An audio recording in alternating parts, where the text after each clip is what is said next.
Hello, everybody, and welcome to another episode of the podcast. I have with me a very special guest today, Jennifer Asher, who has an amazing story.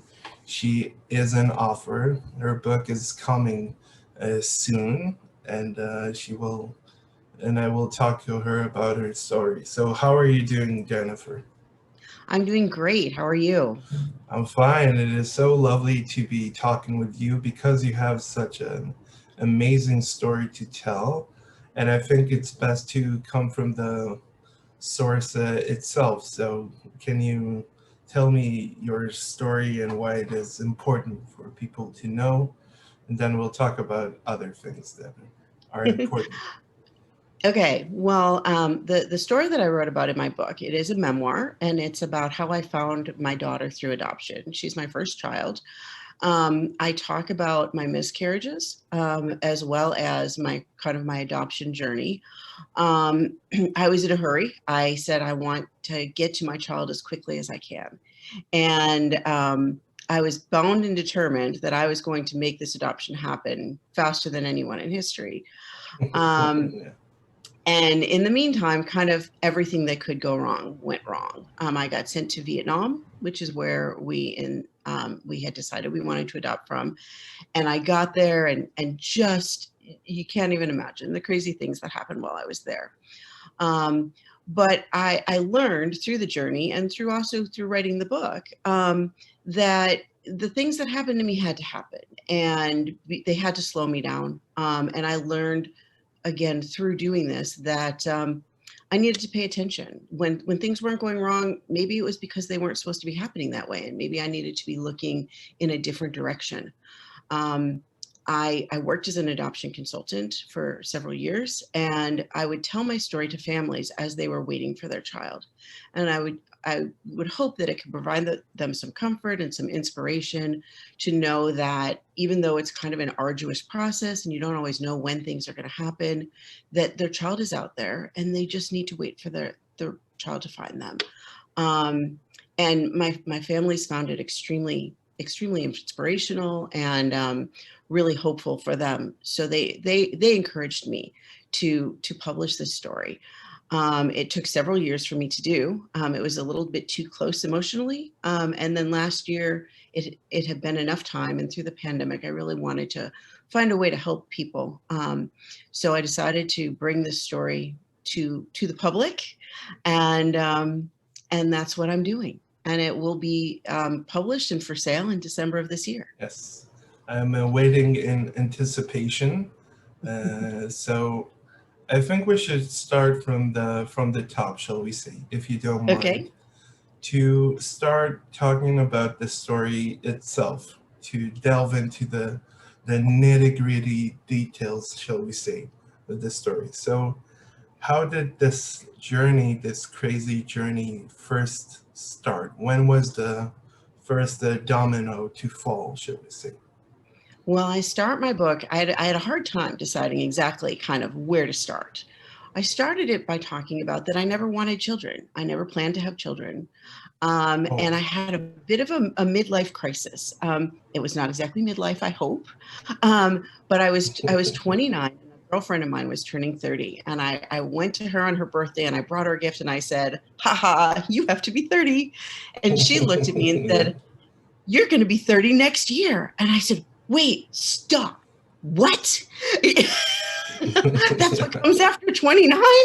No way. And I kind of, for the rest of the day, was in this daze going, what am I doing? I don't know. I feel kind of unfulfilled. And I finally came to the conclusion that, all my friends were having kids. Maybe this is something I should try. And I went to my husband, and he said, absolutely not. We made an agreement. We were never having kids.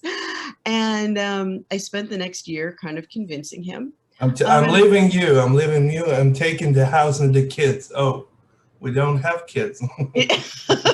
Yeah, it doesn't have uh, anything to threaten you. I went back to school, and in the meantime, I decided I really did want kids. So I ended up convincing him, and decided to get pregnant, and then I had 2 miscarriages in a row. And I write about that in my book. I write about the miscarriages. Originally, I wasn't going to put that in my book, but my editor encouraged me that if it was something I was willing to talk about, that there were a lot of people who had been through this and didn't always know that there were so many. And she's right. I had no idea when I decided to get pregnant how many um, early pregnancies end in Mm. miscarriage. So I did write about my miscarriages. And after the first miscarriage, my husband had said, "We can try this once more, but if it doesn't work, I'm done. I'm not going through Mm. this again. It Yeah. was too traumatic." Mhm. So the day I miscarried the second time, I went on the computer that night and I started researching adoption and I started looking up agencies and I started this quest. So that's where it began. Um, I, my husband and I were kind of bound and determined that we did not want to do a domestic adoption because in the United States, you usually domestic adoption, you get matched to a pregnant Yeah. birth mom, It's a and rigorous process. Yeah. we were very concerned about becoming too attached to a pregnant birth mom Yeah. and then having her change her mind. So we decided we really didn't want to do that. We wanted to go the international route. So an example of me kind of listening to the signs was we had this idea that we wanted to adopt from China. Now, as I told you earlier, I was hell bent on this was going to happen as quickly as possible. Well, at the time, and I don't know if this is still true today, the Chinese process was a very, very long process. So I would call these agencies and they would say, "Oh yeah, the China program is great. It takes a minimum of 2 years." And I was like, "Okay, forget you. There's got to be another way. There's got to be a back door. There's got to be a shortcut. I'm going to find it." And I called probably every adoption agency in the United States that went to China at that time. And they all told me the same thing. It was going to take 2 years. And I did not listen. I mean, you would think after the first 2 or 3 or 4, I would have listened, but I didn't. I just kept going. And finally, I found a woman who said, "Have you thought about Vietnam?" And I said, "No." And, in the United States, Vietnam even just the word Vietnam has such a negative connotation Hmm. because all we think of is the Yeah. war. I mean, Yeah. Of most course. Americans, that's the only thing they know about Vietnam is the war. Now they know a little bit about the food. But um, Yeah. for the most part, you Yeah. say Vietnam and people think war. So I said, "No, I haven't considered that at all." And she said, "Well, the children are very, very healthy, just like the ones in China. It's a very poor country. These children really need homes. However, the process is not so centralized as it is in China. And in some provinces, you can be done in as quickly as 6 months." And I was like, my back door, my shortcut. Yeah. I found it. But I found it. So we switched gears and we decided we were going to go to Vietnam. Um, so that was just kind of the first sign that I needed to be paying attention. Once I got to Vietnam, again, kind of everything went wrong. I mean, from the very first, I was told about a child that we were supposed to be going to get about a week before we left, or I left. I went by myself. I was sent a little picture of this child and told all about her, and I showed everyone. I mean, I showed the cashier Yeah. at the grocery store, my child, this is going to be my baby. And I got there Oh no. Yeah. and they said, "Oh, baby Viet, so sorry. She has hepatitis B. We have a different baby for you." And I was like, "Wait a minute, what? I've just, for a week and a half, I've become attached to this baby, to this picture." Yeah. And they're like, "No, no, no, you can't take her back to the United States. She's sick. You can't do it. We've got a different one." And that's kind of the way everything went. Then I went to the embassy to get my paperwork authenticated, and they said, "You've got 2 different babies' names on here." And I said, "Oh yeah, the facilitator said it was fine." And they were like, "No, you can't do that. You need to get all new paperwork from the United States." And I was like, "I just spent a day and a half getting here from the United States. I can't go Yeah. back." Um, and that's kind of the way everything went. And then finally, in the end, the trip was a disaster. It blew up. The agency ended up terminating all adoptions from Vietnam the week that I was there. So that just became a dead end street. They said, "You need to go to a different country." We did the paperwork for about 5 different countries, um, just looking for the right one. We did one for Kazakhstan, and we were told most likely wouldn't be approved because of some of the things in our home study. So we started over and we did one for Cambodia, and we said, whatever comes through first, we're going to do. And meanwhile, I called probably every adoption agency I could find a phone number for. And I told them my story, and I told them how I went to Vietnam and everything went wrong.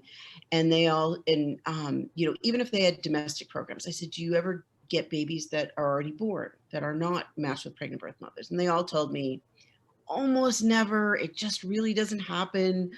I said, well, take my name and phone number anyway, just in case. And they'd be like, it really doesn't, take it anyway.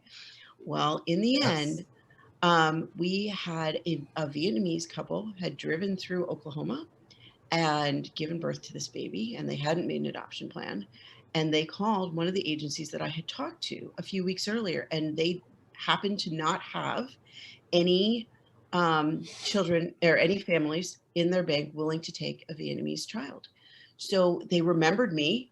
They remembered hearing my story about going to Vietnam, and they had to dig through pretty much the trash. Remember the old carbon message pads? Yeah, And they had to yeah. dig through that to find my phone Yes. number that I made them write down. And they Oh, called no. me and said, do you want this baby? And I was like, absolutely. They said, can you be here tonight? Yeah, the New York Times that you put like this.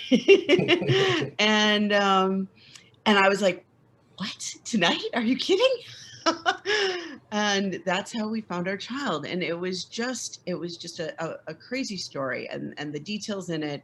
Even I've had some alpha readers read it, and most of the people I've had read it are my friends and family who actually lived through this with me, and they had no idea the details and the things that had happened. And they're like, I can't believe you still tried to adopt after all these things happened. I'd be scared out of my mind.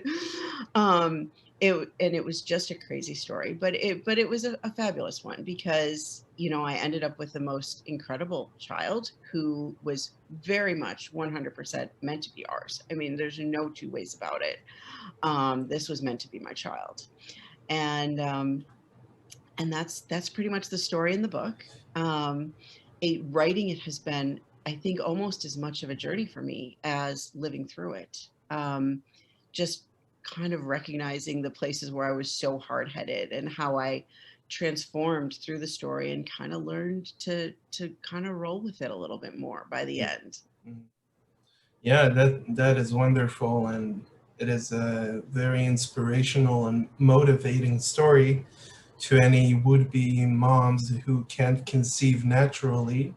Um, so, when did you change your mind, so to speak, about having children, and why did you didn't want children in the first place, if I may Oh, ask? I didn't want children in the first place just from the time I was young. When I was a child, I was kind of I don't know, a haughty. I don't know if that's the Yeah. right word, but I kind of I didn't relate to kids my own age. I never really liked kids. Even when I was a teenager, I would babysit, and I kind of did it for money, but I found it absolutely torturous. And I was like, this is, enough to make me realize I never want to have kids. Um, and then, initially it wasn't even so much a decision that I wanted children. It was like, well, I'm just not really, I feel like something's missing in my life. And all my friends were having kids. We were around that age. And so I decided, maybe we should try this. Then again, as I said, my husband was pretty reluctant to the idea. So I decided to go back to school. I had my original degree was in finance, and I decided to go back to school in psychology. And of course, this just magnified my desire to become a mother, because I learned all about child development, and I took and taught parenting classes. And it really made me want to watch a child develop, watch a child grow up, and be a part of that. So that was, but that one conversation was really the turning point for me. It just made me look at my life differently. Yeah, that's wonderful. So, how did you hitch your husband to the wagon of having children? I don't think it was a single thing. It was a single conversation. I think I just kind of wore him down. And I think he kind of realized that this was so important to me that I wasn't going to get over it. Yeah. So, why did you want to adopt a baby from China? for example, or otherwise, shall we say, from a different part of the world, and why that exact place shall we? I don't know. Um, well, first of all, like I said, we did not want to adopt from the United States because of the process in the United States. Yeah. The reason we chose China was just after doing some research. They tended to have, well, there were two main reasons. They tended to have children who were very, very healthy. Mhm. Some other parts of the world where drinking during pregnancy is not as taboo. In some of the Eastern European countries, we wanted to stay away from that. Um, Additionally, we really wanted to help a child. That was the other reason we didn't necessarily want to adopt from the United States, was we felt like there were plenty of families willing to adopt the babies in the United States, whereas in China, there were all these children that their families were not able to take care of them because of the laws there at the time. Um, and we really wanted to help a child have a better life that wouldn't otherwise have one. Yeah. So, can you tell me one excerpt, shall we say, from the story that was particularly meaningful and impactful to you? Gosh, yeah, absolutely. I think probably the most meaningful was the things that happened after I got to Oklahoma with my daughter. It's not necessarily the most exciting part of the story, um, but it was, and it was just as terrifying as the trip to Vietnam, because almost as many things went wrong. The difference was that in Vietnam, everything went wrong and then it kept going wronger. I said, like I said, they wouldn't authenticate my paperwork. And then I went to the facilitator and said, "You've got help." And she was like, "Oh, well," it was the facilitator's assistant. And she said, "The facilitator's not available till tomorrow." And I was like, "I've only got 3 days here. We're not messing with this." And it just went down a rabbit hole, and it just got worse and worse and worse through that whole day. Now, when we got to Oklahoma for my daughter, it was the same kind of thing. We got there, and there were problems with our home study, because we had our home study done for an international adoption, not a domestic adoption. Um, One of the again kind of just signs from the universe to me that this was just meant to be. There was a problem with that, because in our state, at the time we lived in Illinois, they required that adoptive parents be foster care licensed. Now, that was not a requirement if you were adopting internationally, but it was domestically.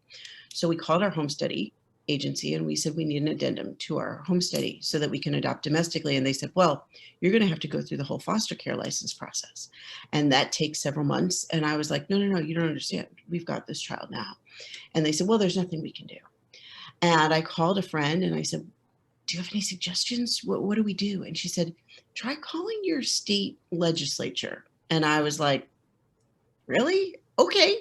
And I called, and I happened to get this guy on the phone for our local state representative. And I think he must have been like a new intern or something, because he was so enthusiastic. And I told him my story, and I said, "I'm in Oklahoma with this baby, and I'm a resident in your area, and they're not going to let us out of the state until we get foster care license and we get this adoption approved. And I've been told it can take months to do this." And he was like, "You can't be down there in that hotel room for months with that baby. No, I'm not going to let that happen. I'm going to make sure that this happens."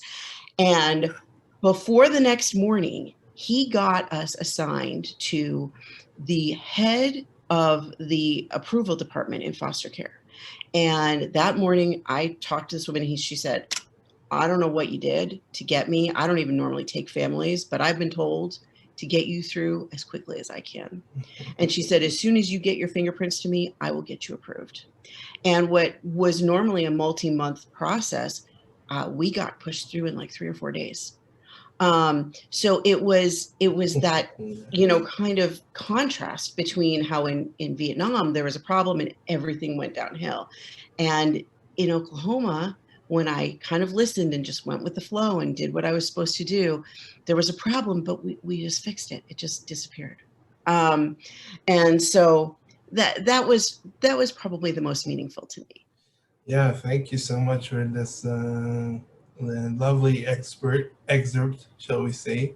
So may I ask, how is your daughter today? She's wonderful. She's 20 years old, just turned 20 in May, and she's a competitive figure skater. She's going to Mm, college wow. online, studying criminal justice, and she trains now in Florida. She's an ice dancer, and that's where her partner is. And Wow. she's my everything. Yeah, yeah, I can tell. So I want to thank you so much for this lovely, insightful, and inspirational conversation. And I hope to have more conversations like this with you in the future. If you're Absolutely. I just want to let you know, my book is coming out in December. However, there's an opportunity for anyone who's interested in the story. My pre-sale campaign is starting on July 22nd, and you're able to pre-order the book at that time through my website, which is journeytomydaughter.com. And not only that, but when you pre-order the book, you become a part of my community, and you actually will get early release of specific chapters that you're able to become one of my beta readers and give me feedback and just be a whole part of the behind the scenes process of getting this book out into public hands. Yeah, thank you so much, Jennifer. And I want to thank you for watching, and we'll see you in the next episode. Thank Bye. you. Thank you. Bye.